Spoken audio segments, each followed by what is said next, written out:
உலகெல்லாம் பயணம் செய்தும் உண்மையை காணவில்லை. உண்மைக்காக அலைந்த நான் உன்னிடத்தில் வந்தேன் அம்மா. உறவோடு காப்பாற்றி உண்மை காட்ட வேண்டும் அம்மா. உலகம் உன் அன்புக்காக ஏங்கியே தவிக்குதம்மா. உன்னை காண மூவுலகும் துடியாய் துடிக்குதம்மா. உன் சரணம் வணங்கிட உலகெல்லாம் கொதிக்குதம்மா. உளம் இறங்கி அன்பு காட்ட தாமதம் வேண்டாம் அம்மா.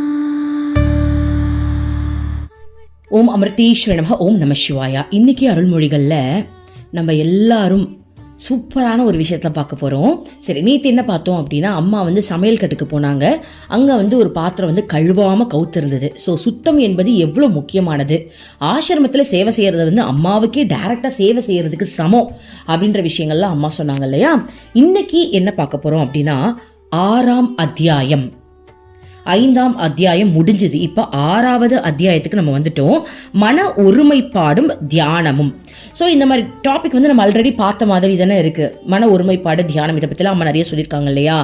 ஹெட்டிங் தான் ஒன்றே தவிர்த்து உள்ளே இருக்கிற கண்டென்ட் ரொம்ப டிஃப்ரெண்ட்டாக இருக்குது, நல்லா இருக்குது. அதாவது ஒவ்வொரு தடவையும் ஒரே விஷயத்த ஒவ்வொரு தடவையும் விதவிதமாக கொடுக்கும்போது எவ்வளோ நல்லா இருக்குது தெரியுமா. இப்போ எக்ஸாம்பிள், இப்போ ஒரு நம்ம மூவிக்கு போகிறோம் அப்படின்னா, லவ் மூவி நிறைய இருக்குது. லவ் மூவின்னு சிலது இருக்கும், அப்புறம் ஸ்பிரிச்சுவல் மூவின்னு சிலது இருக்கும், சயின்டிஃபிக் மூவின்னு சிலது இருக்கும், ஃபிக்ஷன் மூவின்னு சிலது இருக்கும். உங்களுக்கு தெரியும் இல்லையா. ஸோ அந்த வகையில் இப்போ லவ் மூவி அப்படின்னா என்ன, 2 பேர் லவ் பண்ண போகிறாங்க. ஆனால் அந்த லவ்வையே விதவிதமாக பார்த்துருக்கோம். கரெக்டாக அதே மாதிரி தான் மன ஒருமைப்பாடு தியானம். கண்டென்ட் இதான். ஆனால் அதுக்குள்ளே இருக்கிற அந்த சீன்ஸ் இருக்குது பாருங்களேன், அது ஒன்றும் வேறுபட்டது. அதனால் ஆல்ரெடி பார்த்தது தானே அப்படின்னு யாரும் நினச்சிடக்கூடாது. அருள்மொழிகளில் வர டாபிக் எல்லாமே பார்க்குறதுக்கு ஒரே மாதிரி இருந்தாலும் கண்டென்ட் புதுசாக இருக்கும். எப்படி சினிமா படத்தில் டைட்டானிக் ஒரு விதமான காதல், குட்டி படத்தில் ஒரு விதமான காதல், கரெக்டு தானே. அந்த மாதிரி டிஃப்ரெண்ட்டாக லவ் தான் லவ், ஆனால் உள்ளே இருக்கிற கண்டென்ட் வேற. அந்த மாதிரி தான் இதுவும். சரி, இப்போ 1984 ஏப்ரல் மாதம் 29ஆம் தேதி ஞாயிற்றுக்கிழமை என்ன நடக்குதுன்னு பார்ப்போம். தேவி பாவ தரிசன நாள். ஆசிரமத்தில் ஒரு நாள் தங்குவதற்காக தேவி பாவ தரிசனத்தில் அம்மாவின் ஆசிகளை பெறவும் நேற்று இரவே பல பக்தர்கள் ஆசிரமத்திற்கு தங்கியிருக்கிறார்கள். காலை 7 மணிக்குள் ஆசிரமத்தில் பெரும் கூட்டம் கூடிவிட்டது. ஆசிரமத்தின் கோவிலில் பூஜை நடந்து முடிந்தது.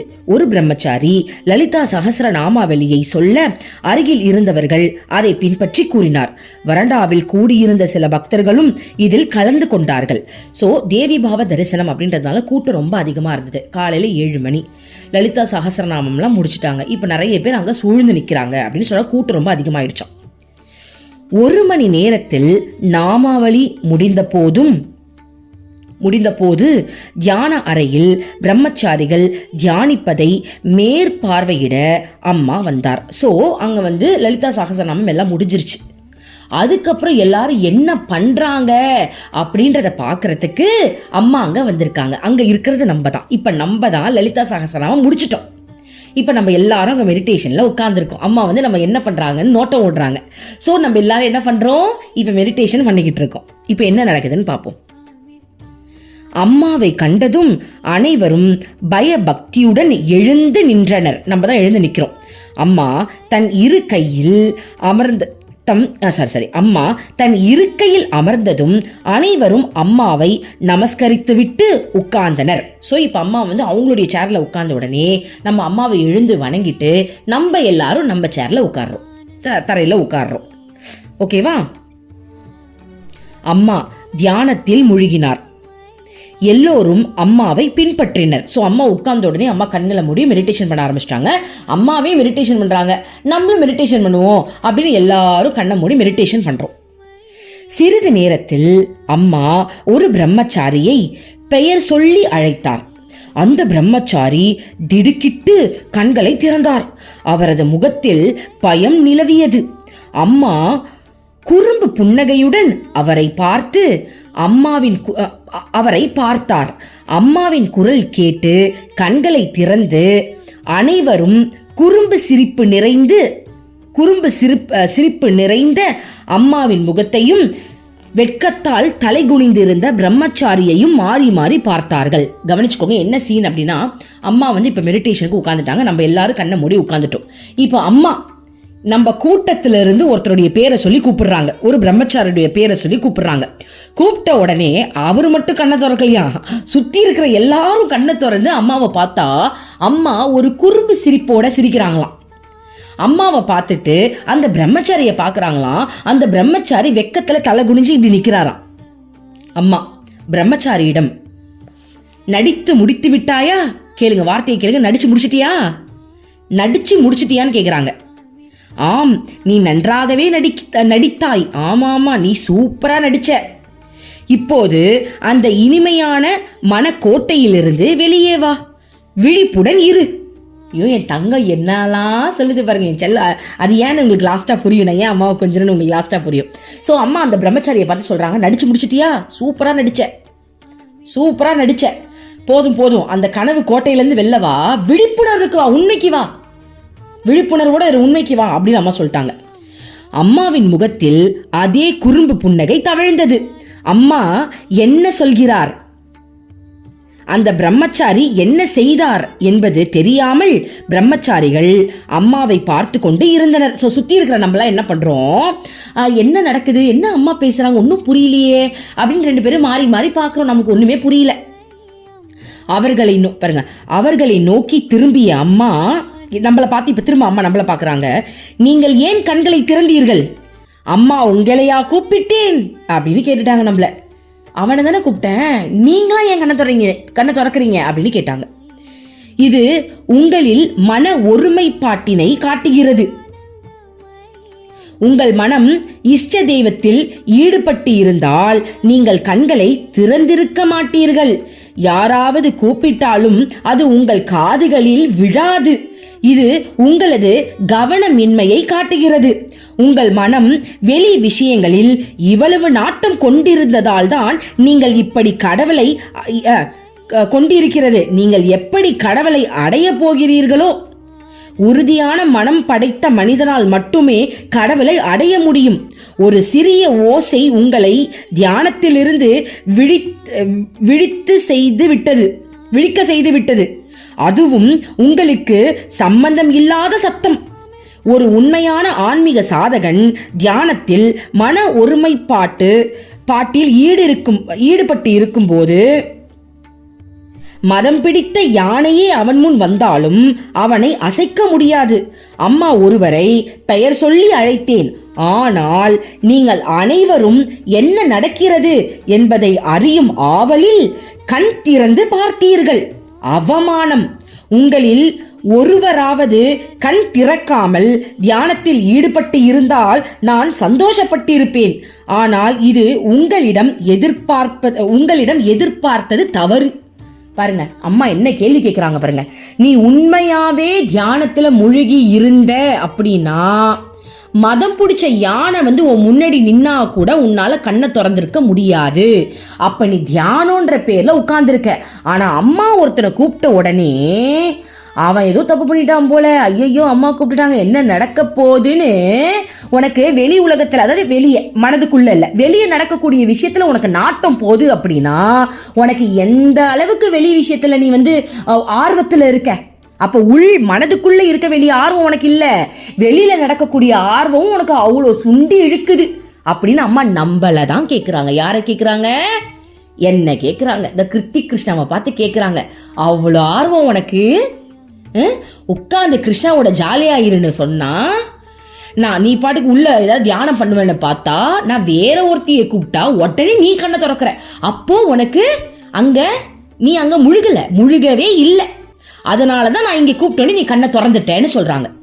இதுல ஒரு விஷயத்த நம்ம டிஸ்கஸ் பண்ணிட்டு அடுத்ததுக்கு போலாம். அதாவது அம்மா சொல்றாங்க இல்லையா, நீ ஒரு தியானத்துல முழுகி இருந்த அப்படின்னா யாரு கூப்பிட்டாலும் உன் காதுல விழாது. இந்த ஒரு விஷயம் நம்ம ஆக்சுவலி அனுபவிச்சிருப்போம், நம்ம எல்லாரும் அனுபவிச்சிருப்போம். அதை இறைவனோட அனுபவிக்கணும்னு தான் அம்மா சொல்றாங்க. இப்ப நம்ம கேட்கலாம், அப்படி என்னமா முழுகிறதுன்றீங்களே, என்னத்தாதாமா சொல்றீங்க?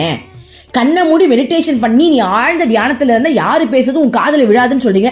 அப்படிப்பட்ட முழுகிறது என்ன? இந்த கேள்வி எல்லாருக்கும் வருதா? அப்படி என்னத்துலதான் நான் போய் முழுகிறது ஒரு கேள்வி வருதா? அது அம்மா நம்மளுக்கு சொல்லி கொடுத்துருக்காங்க. அதை தான் நான் இப்ப சொல்ல போறேன். அம்மா எதை சொல்றாங்க அப்படின்னா, ஒரு நாள் ஒரு சம்பவம் நடக்குது, எனக்கே நடந்தது, அதை தான் உங்களுக்கு சொல்ல போறேன். கிருஷ்ணாவை நினைக்கிறேன், எனக்கு ஒரு விஷன். ஓகேவா? என்ன விஷன் வருதுன்னா, பகல் நேரத்தில் பட்ட பகல் நடக்குது, நான் நின்றுக்கிட்டு இருக்கும் போது இந்த விஷன், அதாவது தியானத்தில் நான் முழுகியிருக்கேன். அதை அம்மா எனக்கு கொடுத்துருக்காங்க, காட்டியிருக்காங்க. இது எல்லாருக்கும் நடந்திருக்கும். அதாவது என் பசங்க ஸ்கூல்ல மிஸ் நிற்கிறாங்க, என் பையன் நிற்கிறான், நான் நிற்கிறேன். என்ன நடக்குது அப்படின்னா, என் பையன் இங்கிலீஷ்ல ஒரு விஷயத்த படிச்சு எனக்கு சொல்லணும், நான் அதை பார்க்கணும். அது ஸ்கில் ப்ராஜெக்ட்னு சொல்றாங்க. அம்மா, அதாவது பேரண்ட்ஸ் அவங்க படிக்கிற நேரடியா பார்க்கணும். ஒரு எக்ஸிபிஷன் மாதிரி வச்சுக்கோங்களேன். அவங்க நிறைய அழகா அரேஞ்ச் பண்ணி வச்சிருக்காங்க. அவங்க இதை எக்ஸ்பிளைன் பண்ணுவாங்க, ஒண்ணு விடாம எக்ஸ்பிளைன் பண்ணுவாங்க. நான் அதை கேட்கணும். அதுதான் அந்த ப்ராஜெக்ட். ஆனா நான் அதை கேட்கிறேன், என்னையே அறியாம நான் ஒரு ஸ்டோரி எழுதிட்டு இருந்தேன் கிருஷ்ணாவை பத்தி. அந்த ஸ்டோரிக்குள்ள போயிட்டேன். என்ன சீன் வருது அப்படின்னா, கிருஷ்ணா இருக்காரு, நான் பக்கத்துல இருக்கேன். அப்ப கிருஷ்ணா என்னுடைய அந்த ஒரு விஷன் வருது, என் காலை பிடிச்சி அப்படியே இழுக்கிறாங்க, இழுத்து எனக்கு மெட்டி போட்டு விடுற மாதிரி ஒரு சீனு.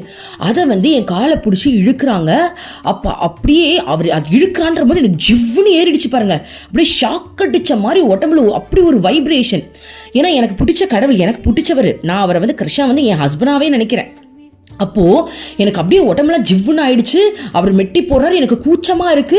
அப்ப கிருஷ்ணா என்னை பார்த்து சிரிக்கிறாரு. அந்த வெக்கம், அந்த நாணம், அந்த அந்த ஒரு அப்படியே அந்த உடம்புல மின்னல் மின்சாரம் பாயுதுன்னு சொல்லுவாங்கல்ல, பாட்டுல கூட பாடுவாங்களே, அவ என்னை பார்த்தா பாரு ஜிவ்வுன்னு இருந்துச்சுன்னு. அந்த மாதிரி ஒரு ஃபீல்ல என் பையன் சொல்றது என் காதுலயே கேட்கல. என்ன அங்க நடக்குதுன்னு அந்த சூழ்நிலையிலே நான் இல்லை. அப்படியே நிக்கிறான், அவன் முடிச்சுட்டான் போல் இருக்கு, அடுத்ததுக்கு போயிட்டான்.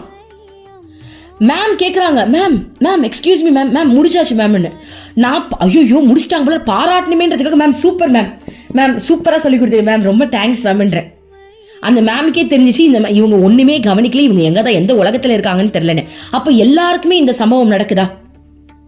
யாரோ நம்ம கிட்ட பேசுவாங்க, ஆனா நம்ம ஏதோ ஒரு கவனத்துல இருப்போம். ஏன் இப்ப அருள்மொழிகள் கேட்கிற நீங்க கூட சில பேர், நான் பாட்டுக்கு ஏதோ பேசிட்டு இருப்பேன், வேற உலகத்துல எத்தனை பேர் இருக்கீங்க? எத்தனை பேர் வேற உலகத்துல இருக்கீங்க? இதை கேட்டிருக்க கூட மாட்டோம். அதுதான் முழுகிறது. அப்போ இறைவனை நினைச்சு ஏதோ ஒரு உலகத்துல முழுகிறோம் இல்லையா, அதுதான் தியானம்னு அம்மா சொல்றாங்க. அதை தான் கேட்கறாங்க, முழுகுனியா இல்லையான்னு கேட்கறாங்க. அப்போ அந்த உணர்வை அம்மா நம்மளுக்கு கொடுக்குறாங்க, கொடுத்து முழுக வைக்கிறாங்க. அப்போ இதே மாதிரி ஒரு நாள் நான் உட்கார்ந்து கிருஷ்ணவை நினைக்கிறேன், என்னையே அறியாம அப்படியே அந்த ஒரு அதான் ஒரு கதைக்குள்ள முழுகிறது, வேற ஒன்றும் கிடையாது. கிருஷ்ணாவோட வாழ்ற ஒரு கனவு, அவ்வளவுதான். அதுதான் தியானம். ஓகேவா? அப்ப அந்த கனவுல நான் முழுகிறேன். ஃபர்ஸ்ட் டைம் நான் கிருஷ்ணாவை பாக்குறேன். ஓப்பனா சொல்லுவோமே, தப்பே கிடையாது, நீங்களா கடவுளோட முழுகுனீங்கன்னா எனக்கு சந்தோஷம் தான். கிருஷ்ணனை பொண்ணு பார்க்க வராரு, அப்படி ஒரு சீன் நான் நினைக்கிறேன். ஓகேவா? ஓகே, பொண்ணு பார்க்க வராங்க, நான் வீட்டுல இருக்கேன். அப்போ என்ன சீன் நடக்குது? அப்போ அவர் உள்ள வர, ரொம்ப அழகா இருக்காரு. அப்படியே அவரை பார்த்த உடனே கட்டுனா இவனை கட்டணும்டா, இல்ல கட்டுனவன் கால தொட்டு கும்பிடணும்டா, கட்டுனவன் கால தொட்டு கும்பிடணும்டா. அந்த மாதிரி கிருஷ்ணாவை பார்த்தோன்னே எனக்கு நான் என்ன ஃபீல் பண்றேன், கிருஷ்ணா என்ன பாக்குறாரு, அடுத்தது என்ன சீன் நடக்குது அப்படின்றத என்னையே அறியாம அப்படி அந்த உணர்வு பூர்வமா உடம்பெல்லாம் சிலிர்க்கிற அளவிற்கு அவர் சிரிக்கிறது, அவர் லைட்டா டச் பண்றா ஷாக் அடிச்சிருது. அப்படிப்பட்ட ஒரு ஃபீல்ல நான் முழுகும் போது என்னையே அறியாம அது நடக்குது. அம்மா குடுக்குறாங்க பாருங்க அந்த உணர்வை. நான் முழுகலப்பா, அவங்க குடுக்குறாங்க. ஓகேவா? அப்போ என் பசங்க கூப்பிடுறாங்க, அம்மா அம்மா அம்மா. அதுவும் சும்மா கூப்பிடல, என்னை தட்டி அப்படியே என் தோலை போட்டு இப்படி அசைச்சி என்னை கூப்பிடுறா. ஏனே கேட்கலையே, அப்படியே அந்த போதையிலேயே நான் இருக்கேன். அப்போ ஒரு ஸ்டேஜ்ல அம்மா அப்படின்னு கத்துனான். அப்பதான் சாரி சொல்லுமான்ற. இது எல்லாருக்கும் நடந்திருக்கும், இந்த சம்பவம் எல்லாருக்கும் நடந்திருக்கும். நான் கடவுள் கிட்ட முழுகினேன், ஆனா எல்லாரும் எதுல முழுகுனாங்கன்னு தெரியாது. இதுதாண்டா முழுகிறது. அப்ப ஆழ்ந்த தியானம் என்பது இறைவனோட உணர்வு பூர்வமா முழுகும் போது ஒருத்தவங்க பேசுறது கூட நம்ம காதுல கேட்கல இல்லையா, அததான் அம்மா சொல்றாங்க. மத யானை வந்தா கூட உனக்கு தெரியாது, அப்படிப்பட்ட போதையில அவ கிடப்பா. அதுதான் இறைவனோட தியானத்தில் முழுகுவது. ஆனா அது கிருஷ்ணா கிட்ட இருக்கும்போது அதிகமா கிடைக்குது. இப்போ நம்ம தாய், அதாவது அந்த உணர்வு தான் முக்கியம். இப்போ நீங்க அம்மா ஒரு தாயாவே பாக்குறீங்க, அம்மாவை தியானிக்கிறீங்க அப்படின்னா, நானும் அம்மாவை தியானிச்சிருக்கேன். அம்மாவை அம்மாவே கிருஷ்ணானே நினைக்காம அம்மானே நினைச்சு நான் தியானம் செஞ்சிருக்கேன். எப்படி தெரியுமா? அம்மா உட்காந்துருப்பாளா, அப்படியே கண்ணை மூடிட்டு அம்மா மேலே போய் அப்படியே கட்டி அணைக்கிறது, அப்படியே அம்மாவை கட்டி பிடிச்சி அம்மாவை முத்தம் கொடுத்து அம்மாவோட கண்ணத்தில் ஏறுறது, அப்படியே உடம்பு அப்படியே ஒரு குழந்தையாவே மாறி அம்மா மேலே ஏறி அம்மா கிட்ட பேசுறது. அம்மா சொல்ல ஐ லவ் யூ டி, ஐ லவ் யூ டி, ஐ லவ் யூ டி, முகமெல்லாம் முத்தம் கொடுத்துட்டு அப்படியே அவளை கடிக்கிறது கிள்றது. அப்படியே அம்மா நம்மள ஒரு பார்வை பார்க்குறா. அப்போ அம்மா நம்மளுக்கு முத்தம் கொடுக்குறா, அப்படியே அம்மா மடியில் அம்மாவுடைய மார்பிள் அப்படியே தாய்ப்பால் குடிக்கிற மாதிரி அவளை நம்ம அப்படியே அரவணைச்சு நம்மளை அப்படியே காத்து இருக்கிற மாதிரி அந்த பிணைப்புல முழுகிறோம் இல்லையா, அதை நினைக்கிறோம் இல்லையா, இதுதான் தியானம். ஆனா எனக்கு இது கிருஷ்ணா கிட்ட ரொம்ப ஈஸியா வருது. ஏன்னா கிருஷ்ணா பாருங்க, மாடு வேற மானு கத்துது, சிக்னல் கொடுக்குறான் நம்மளுக்கு கரெக்டுன்னு. அப்போ இது எனக்கு கிருஷ்ணா கிட்ட இன்னும் அழகா வருது. ஏன் வருது அப்படின்னா, அது ஒரு வாழ்க்கையா அப்படியே தொடர்கதையா போகுது. பொண்ணு பாக்குறாங்களா, அடுத்தது நாங்கள் தனியாக மீட் பண்ணுறோமா, அடுத்தது ஃபோனில் பேசுகிறோமா, அடுத்தது அவரை கல்யாணம் பண்ணுறோமா, அவளை கல்யாணத்துக்கு அப்புறம் சொல்லவா வேணும், முடிஞ்சது கதை. அப்புறம் மதம் பிடிச்ச யானை மிரிச்சா கூட ஒன்றும் தெரியாது.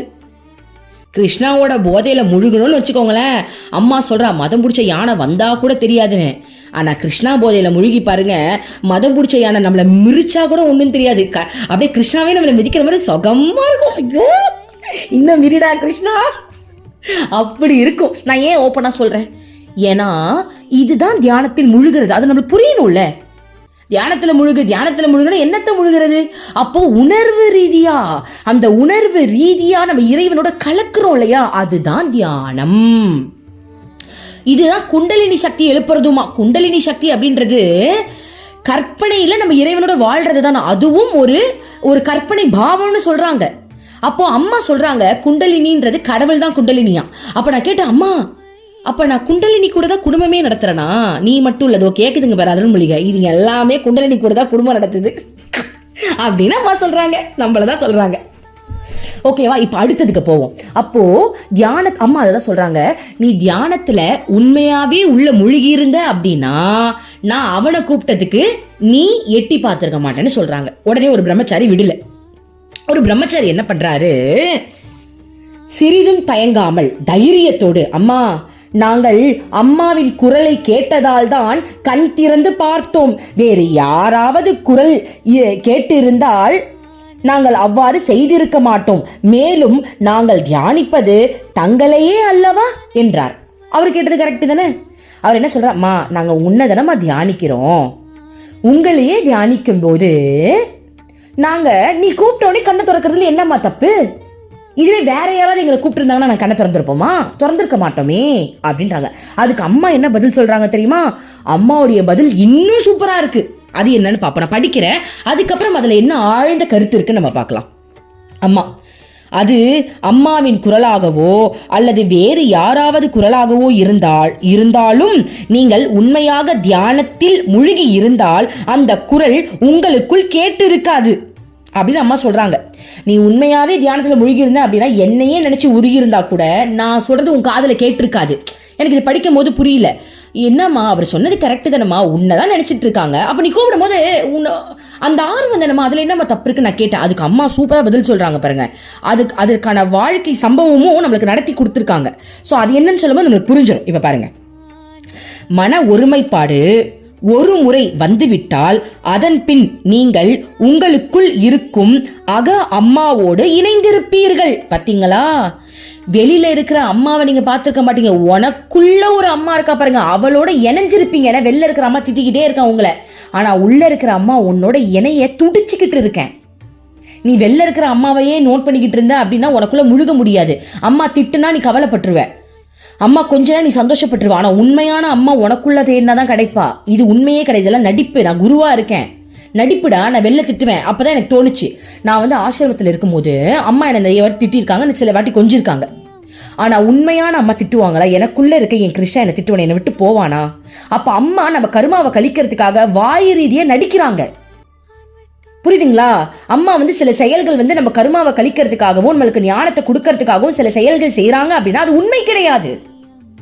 அப்ப உண்மையான அம்மாவை நீ பார்க்கணும், உண்மையான அம்மாக்குள்ள நீ முழுகணும், உண்மையான அம்மாவுடைய தெய்வீக அந்த ஆற்றல் அந்த அன்பை நீ அடையணும் அப்படின்னா உனக்குள்ள நீ அம்மாவை பார்த்தா மட்டும்தான் அது கிடைக்கும்ன்றாங்க. கரெக்டு தானே? இப்போ நான் அம்மாவை கிருஷ்ணாவா பார்க்குறேன், நான் உள்ளுக்குள்ள அந்த கிருஷ்ணாவோட எப்படி இருப்பேன் தெரியுமா? அவ்வளோ நெருக்கத்தில் இருப்பேன். ஆனால் நேரில் போய் நான் அம்மா கூட அப்படி இருக்க முடியுமா? நேரில் தொட முடியுமா? கட்டி பிடிப்போம், தொட்டு முத்தம் கொடுக்க முடியுமா, இல்லை கிள்ள முடியுமா, கடிக்க முடியுமா, இதெல்லாம் நான் கனவுல பண்ணுவேன். நேரில் பண்ண முடியுமா? அதை தான் அம்மா சொல்றாங்க. என்ன சொல்றாங்க அப்படின்னா, மன ஒருமைப்பாடு ஒரு முறை வந்துவிட்டால் அதன் பின் நீங்கள் உங்களுக்குள் இருக்கும் அம்மாவோடு இணைந்திருப்பீர்கள். அதாவது உங்கள் ஆத்மாவுடன் இணைந்திருப்பீர்கள். நீங்கள் ஒரு கடவுளையோ ஒரு வடிவத்தையோ ஒரு தேவியையோ தியானித்தாலும் உண்மையில் உங்கள் ஆத்மாவையே தியானிக்கின்றீர்கள். ஆத்மா என்பது வெளியில் உள்ள பொருள் அல்ல. ஆழ்ந்த தியானத்தில் வெளி உலகமோ பொருட்களோ இல்லை. இந்த ஒருமுகப்பட்ட நிலையில் நீங்கள் கேட்பதோ சுவைப்பதோ நுகர்வதோ உணர்வதோ இல்லை. உங்களில் ஒருவர் கூட அந்த முழுமையான நிலையை அடையவில்லை என்பது அம்மாவுக்கு புரிகிறது. சோ என்ன சொல்றாங்க அப்படின்னா, அதாவது நீ உள்ளுக்குள்ள இருக்கக்கூடிய உனக்குன்னு ஒரு உருவம், தேவியோட உருவத்தையோ உனக்கு பிடிச்ச இஷ்ட தெய்வத்தோட உருவத்தையும் நீ நினைச்சு தியானிக்கும் போது உன் கண் காது வாய் எல்லாம் செவிடாயிடும்ன்றாங்க. காதெல்லாம் செவிடாயிடுமா, கண்ணுக்கு ஒண்ணுமே தெரியாதான். ஏன்னா உள்ளுக்குள்ள இருக்கிற நீ இறைவனை தியானிக்கிறது உன்னுடைய ஆத்மாவை தியானிக்கிறதுக்கு சமமா. நீ ஒன்றோடு ஒன்று அங்க இணைஞ்சிருக்கும் போது வெளியில இருக்கிற காது உனக்கு கேட்காது. இதைதான் சொல்றாங்க. இதை நம்ம எக்ஸாம்பிளுக்கு எப்படி எடுத்துக்கலாம் அப்படின்னா, நீங்க கூட யூடியூப்ல போயிட்டு ஹிமாலயா தியானம்னு போட்டு பாருங்க, சித்தர்கள்னு போட்டு பாருங்க. உண்மையா சொல்றேன், உடம்பு ஃபுல்லா ஐஸ், அப்படியே ஐஸ் மழை பொழிஞ்சிருக்கும். ஐஸாவே மூஞ்சி மூக்கு கூட ஓட்டா இருக்காது. அந்த நிலையில அவங்க இறைவனோட இருக்காங்க. அப்போ ஒன்றி போய் இருக்காங்களா, அந்த நிலையை தான் அம்மா கம்பேர் பண்ணி சொல்றாங்க போல. அதை தான் சொல்றாங்க, உங்ககிட்ட அதை எதிர்பார்த்தேன் பாருங்க, அது என்னுடைய தவறுன்றாங்க. ஆக்சுவலி நிறைய பேர் அம்மா அந்த நிலைக்கு வந்துட்டாங்க, உயர்ந்துட்டாங்க. அது அப்போ 84ல நடந்த சம்பவம். இப்போ எல்லாம் வேற லெவல், இப்பெல்லாம் ஆத்மா அனுபூதி அடைஞ்சிட்டாங்க. அப்பதான் நான் நினைச்சுக்கிட்டேன், அதாவது யோகானந்தர் காளி கோவிலில் போய் மெடிடேஷன் பண்ணுவார். நான் யோகானந்தர் கிட்ட மனதளவில் பேசிகிட்டு இருந்தேன். யோகானந்தரே, நீங்களா இந்த அம்மா கிட்ட சொல்லுங்கள், எனக்கு கனவுல வர சொல்லுங்கள். நீங்களாம் வந்துட்டு உங்களுடைய குரு மூலமாகவே நீங்களாம் வந்து இறைவனை அடைஞ்சிட்டீங்க. ஆனால் நீங்களே குருவாக வந்தாலும் இதெல்லாம் உருப்படாது அப்படின்னு தெரிஞ்சு அம்மா என்ன பண்ணிட்டாங்க, சாரி அப்படி சொல்லலை, தப்பு சொல்லலை, காளியே இறங்கி உருப்படாததுக்கு எனக்கெல்லாம் வந்து காளியே வந்துட்டாங்க பாருங்க குருவா. புரியுதா? எனக்கெல்லாம் வந்து நீங்கள் காளி கோவிலில் போய் மெடிடேஷன் பண்ணீங்க, ஆனால் அந்த காளியே எனக்கு குருவாக வந்திருக்கு பாருங்க. ஏன்னா இது உருப்படாதுன்னு அம்மாவுக்கு தெரிஞ்சிருச்சு. அப்படிப்பட்ட உருப்படாதுக்கு நான் போனாதான் ஏதாவது பிச்சை போட்டாது இவளை மேலே தூக்கிட்டு வர முடியும்ட்டு இன்னைக்கு எனக்கு ஒரு உணர்வு வருது அப்படின்னா அது அம்மா போட்ட பிச்சையை தவிர்த்து எனக்கு வரல. அதாவது ஒரு கோபியை ஒரு மெசேஜ் கொடுத்தாங்க. என்ன அப்படின்னா, பானையிலிருந்து வெண்ணையை இறைவன் வந்து திருடி சாப்பிட்டாரு. கிருஷ்ணர் வந்து திருடி சாப்பிட்டார். அதோட மீனிங் என்ன அப்படின்னா, அந்த பானைன்றது உடலாம், அந்த வெண்ணன்றது ஆத்மாவாம்.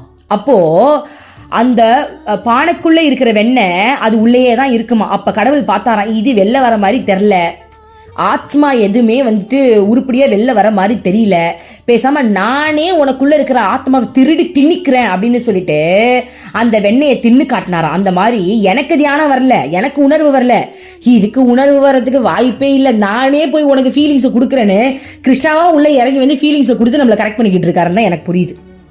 அததான் அம்மா சொல்றாங்க. அப்போ உண்மையான தியானத்தில் நீ இருக்கும் பொழுது, நீ உள்ளுக்குள்ள இருக்கிற அம்மாவோட அங்க இணையும் போது வெளியில இருக்கிற உனக்கு அந்த அந்த உறுப்புகளை இயங்காதுன்னு சொல்றாங்க. காது கேட்காது, கண்ணு தெரியாது, பசி எடுக்காது. ஏன்னா நீ ஆத்மாவோட முழுகிறிய, எப்படி உனக்கு உடம்புல இருக்கிற காதெல்லாம் கேட்கும்? அந்த அளவுக்கு நம்ம உள்ள இறங்குவோம் அம்மா சொல்றாங்க. ஓகேவா? சோ அது மட்டும் இல்லாம வெளியில இருக்கிற அம்மா கிட்ட நம்ம உண்மையான அம்மாவை பார்க்க முடியாது. வெளியில இருக்கிற அம்மா உடம்பு வலிக்குதுன்னு சொல்லுவாங்க. சொல்றேன், இப்ப நம்ம அம்மாவுக்கு வந்து உடம்பு வலி அந்த மாதிரிலாம் வருது இல்லையா? ஆனா உண்மையான தெய்வத்துக்கு உடம்பு வலி இருக்கா? இல்லவே இல்லை. ஸோ வெளியில இருக்கிற அம்மாவை பார்த்து இதுதான் அம்மா நம்ம ஜட்ஜ் பண்ண முடியுமா? முடியாது. அம்மாவுடைய உண்மையான சுயரூபம், உண்மையான பேராற்றல், உண்மையான பரபிரம்மத்தை நம்ம அனுபவிக்கணும் அப்படின்னா நிஜத்துல நடக்காது, மனசுக்குள்ள நடக்கும். நேத்து கூட நான் அம்மா கிட்ட ஒரு விஷயம் பேசிட்டு இருந்தேன். என்ன பேசிட்டு இருந்தேன்னா, அம்மா நீ அயோத்தி போறியா, நீ வந்து நான் சொல்கிறேன் பாருமா, நீ என்கிட்ட தான் இருக்க, நீ இந்த ரூமில் என் கூட தான் இருக்க, நீ அயோத்தியெல்லாம் போகல, அயோத்தி போகிறது அங்கே இருக்கிற அம்மா, ஏன் அம்மா தோருக்கு அமிர்தானந்தமே, நீ என் கூட தான் இருக்க, நீ ஏன் அம்மா. அதே மாதிரி ஆசிரமத்தில் அம்மாவுக்கு உடம்பு சரியில்லைன்னு எல்லோரும் ரொம்ப வருத்தப்படும் போது எனக்கு எப்படி இருக்கும் அம்மா, அப்படின்னாம்மா நான் உன்னை ஒழுங்காக வளர்க்கலையா என்ன, உனக்கு டெய்லி சோறு ஊட்டி விட்றேன், தண்ணி கொடுக்குறேன், நம்ம சேர்ந்து தான் குளிக்கிறோம், நம்ம எல்லாம் சேர்ந்து தான் பண்ணுறோம், நீ நல்லா தானம்மா இருக்க, ஏன் அம்மா நான் நல்லா தான்ப்பா வச்சுருக்கேன், ஏன் அம்மா என் கூட இருக்கிற அம்மா சூப்பராக இருக்கா அப்படின்னு நான் சொன்னோன்னே அம்மா கனவுல வந்து அதை அப்படியே காட்டினா, ஆமா நீ என்ன உண்மையாகவே நல்லா பார்த்துக்கிறேன்னு அம்மா சொன்னான். இன்னொருத்தவங்க கனவுல போய் அம்மா சொல்லியிருக்கா, அவங்க வந்து ஆசிரமம் போக முடியலன்னு கவலைப்பட்டாங்களாம், வயசாயிடுச்சு அவங்களுக்கு.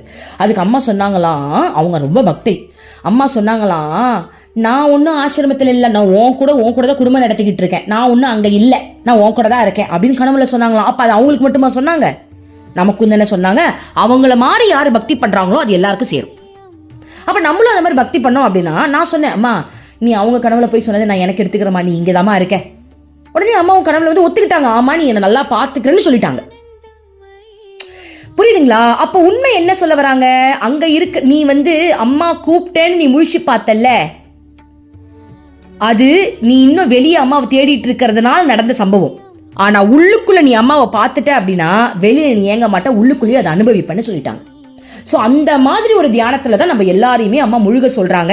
வெளியில நான் இப்ப வந்து வெளியே வந்து என்ன கழுவி ஊத்துறாங்க, அதுக்காக அம்மாக்கு என்ன பிடிக்கலன்னு அர்த்தமாயிடுமா? உள்ளுக்குள்ள அவ எவ்வளவு கொஞ்சவான்னு எனக்கு தான் தெரியும்.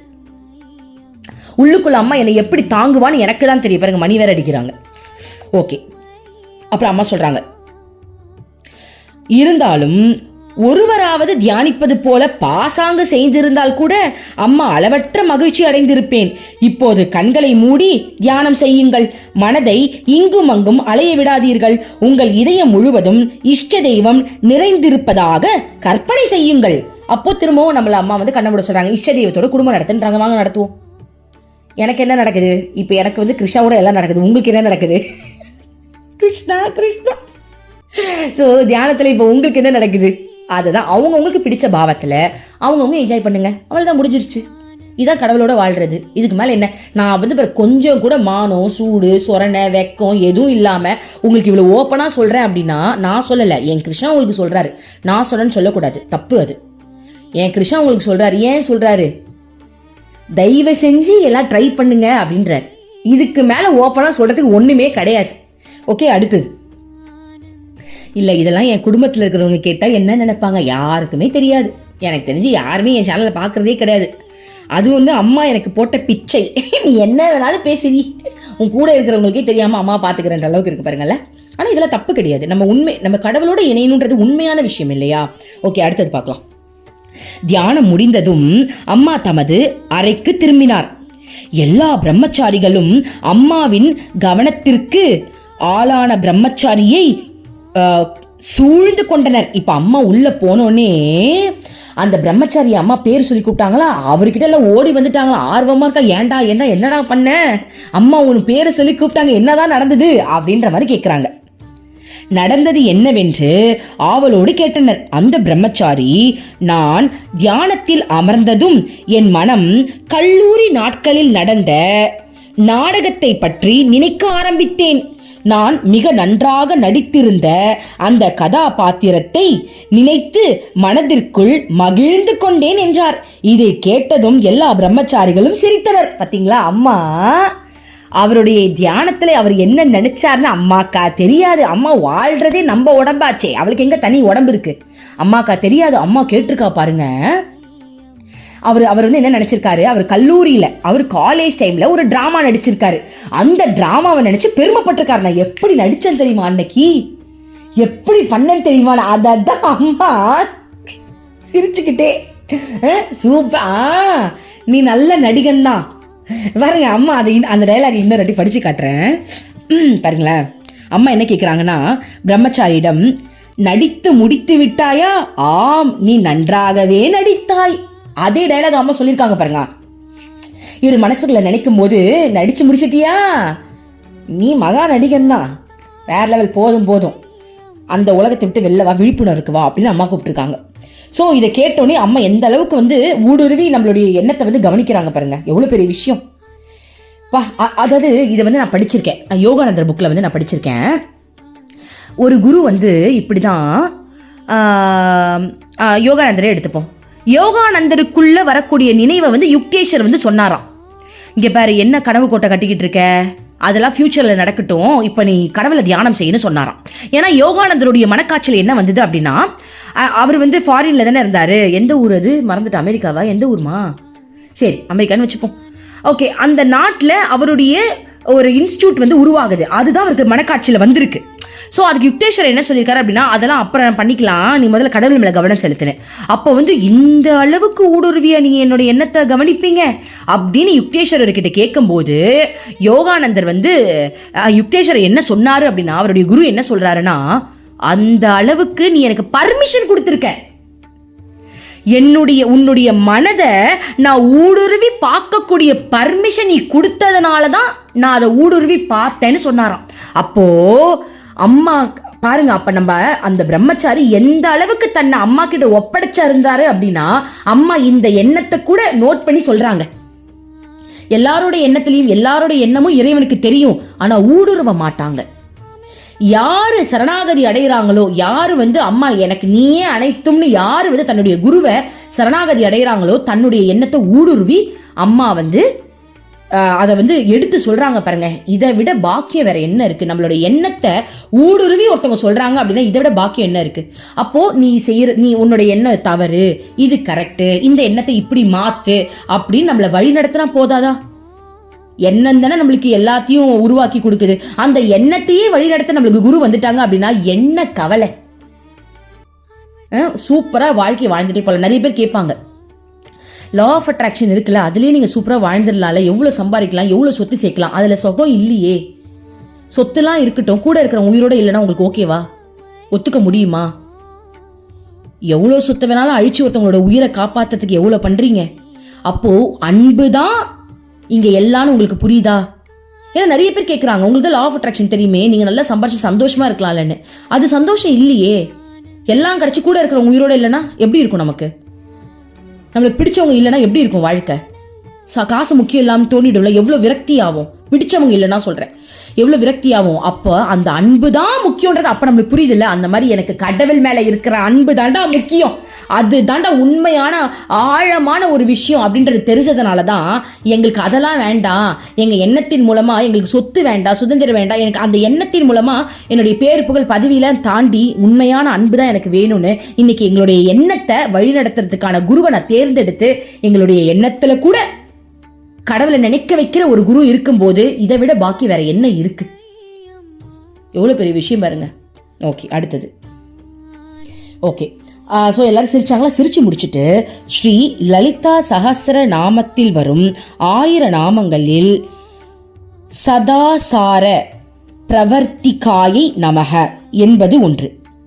நல்ல பண்புகளை வளர்ப்பவள் என்பது இதன் பொருள்.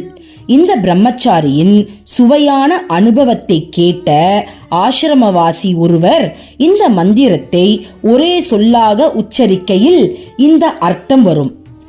ஆனால் இதே வார்த்தையை 2ஆக பிரித்தால் சதா சார அப்படின்னு தனித்தனியா பிரிச்சா வேறு பொருள் வரும். சதா என்ற சொல்லுக்கு எப்போதும் என்றும், சார என்ற சொல்லுக்கு ஒற்று வேலை செய்வது என்ற பொருளும் வரும்.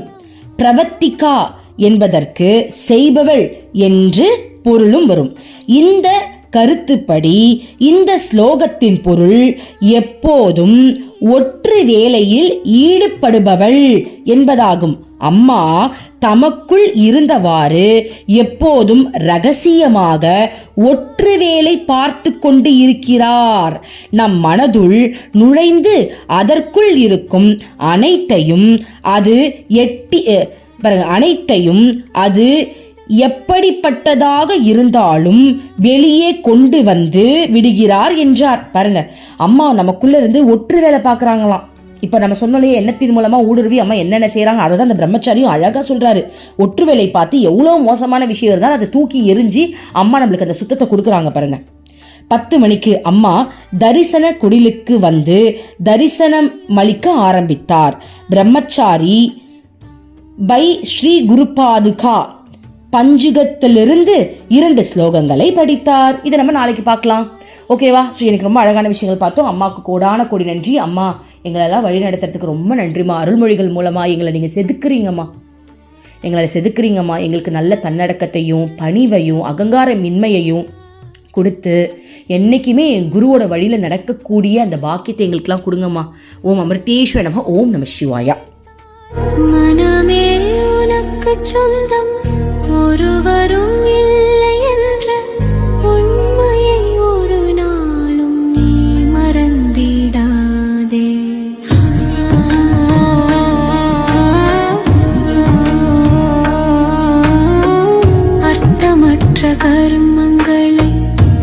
செய்து கொண்டே சம்சாரத்தில் பயனின்றி நீயும் வீணாய் அலைகின்றாயே. காயமது மாயமதனை சவம் என்று உணர்ந்து கொண்டு சத்தியத்தை அறிந்திட நாம் வழி தேடுவோம். நிலையில்லா உலகினை நிஜமென்று எண்ணி